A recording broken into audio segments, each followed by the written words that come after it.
Baik, langsung aja. Bismillahirrahmanirrahim. Assalamualaikum warahmatullahi wabarakatuh. Perkenalkan, nama saya Hati Lailin Nahar dengan nomor NIM 3 angka belakang 229. Jadi saya akan mempresentasikan tentang studi kasus Nokia dari sudut pandang manajemen Nokia Finlandia. Nokia adalah perusahaan asal Finlandia yang sempat menjadi perusahaan telekomunikasi terbesar di Finlandia dan di dunia. Pada tahun 1865, Fredrik Gillestam mendirikan perusahaan penggilingan kayu yang bernama Nokia. Nah, kata Nokia sendiri diambil dari nama sebuah komunitas yang tinggal di Finlandia Selatan. Lalu kemudian pada sekitaran tahun 1950, Nokia mulai membangun divisi elektronik karena Nokia memandang bahwasannya industri elektronik menjanjikan masa depan yang cerah. Nah, pendirian divisi ini adalah awal mula terjunnya Nokia ke dalam industri telekomunikasi. Jadi walaupun pada awalnya Nokia bukanlah perusahaan telekomunikasi, Nokia berhasil menghasilkan produk-produk telekomunikasi yang dapat diterima oleh pasar, mulai dari produk telepon genggam, sampai perangkat telekomunikasi lainnya seperti HLR, MSC, BSC, RNC, dan lain-lain. Nah, kesuksesan Nokia tidak diperoleh dengan instan, melainkan melalui proses trial dan error yang sangat panjang. Nah, Nokia melakukan kesalahan dan belajar dari kesalahan-kesalahan mereka, sehingga Nokia mampu menghasilkan inovasi-inovasi yang berhasil membuat mereka meraih pasar telepon genggam selama 14 tahun sebelum tatahnya direbut oleh Samsung. Nah, pada era kejayaannya, Nokia banyak mengeluarkan produk telepon genggam dengan model-model yang baru dalam waktu yang tidak terlalu jauh dan langsung diserap dengan baik oleh pasar.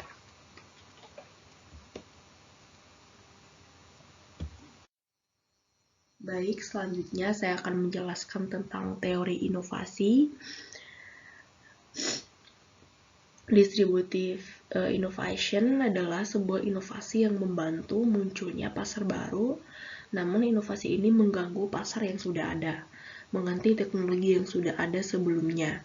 Nah, dalam kata lain, disruptive innovation memberikan kemajuan akan suatu layanan atau produk dengan cara yang tidak diduga oleh pasar. Baik, selanjutnya saya akan menjelaskan tentang teori manajemen strategi. Jadi manajemen strategi itu dapat didefinisikan sebagai seni dan pengetahuan dalam merumuskan, mengimplementasikan, serta mengevaluasi keputusan-keputusan lintas fungsional yang memampukan sebuah organisasi mencapai tujuannya. Jadi, manajemen strategi ini berfokus pada usaha untuk mengintegrasikan manajemen pemasaran, keuangan atau akuntansi, produk atau operasi, pelatihan dan pengembangan sistem informasi komputer untuk mencapai keberhasilan organisasi ini. Manfaat pelatih yang bisa perusahaan dapatkan gitu. Baik, selanjutnya saya akan menjelaskan tentang faktor eksternal yang mempengaruhi Nokia itu sendiri. Jadi adapun faktor eksternalnya yaitu yang pertama resesi ekonomi di Eropa, yang kedua bantuan dari pemerintah Finlandia untuk menandai R&D Nokia, yang ketiga persaingan dari perusahaan lain kayak perusahaan Samsung, Apple, HTC, dan lain-lain. Nah, yang keempat lokasi bisnis retail, manufaktur dan jasa dari Nokia tersebar di penjuru dunia, dan yang terakhir, perkembangan gaya hidup masyarakat. Baik, selanjutnya saya akan menjelaskan tentang faktor internalnya. Jadi adapun faktor internal yang mempengaruhi masalah Nokia itu sendiri, itu yang pertama, karena adanya faktor kerjasama dengan Microsoft dalam hal Oishi headset Nokia, dan yang kedua karena tersedianya tenaga kerja ahli, yang ketiga paten milik Nokia, yang kelima kemampuan Nokia berinovasi, yang kelima sistem kerja internal Nokia meningkatkan keterampilan, yang keenam kekuatan Nokia paling tinggi, yang ketujuh persaingan dari perusahaan lain kayak Samsung, Apple, dan lain-lain, dan yang terakhir perkembangan gaya hidup masyarakat. Baik, itu tadi presentasi dari saya.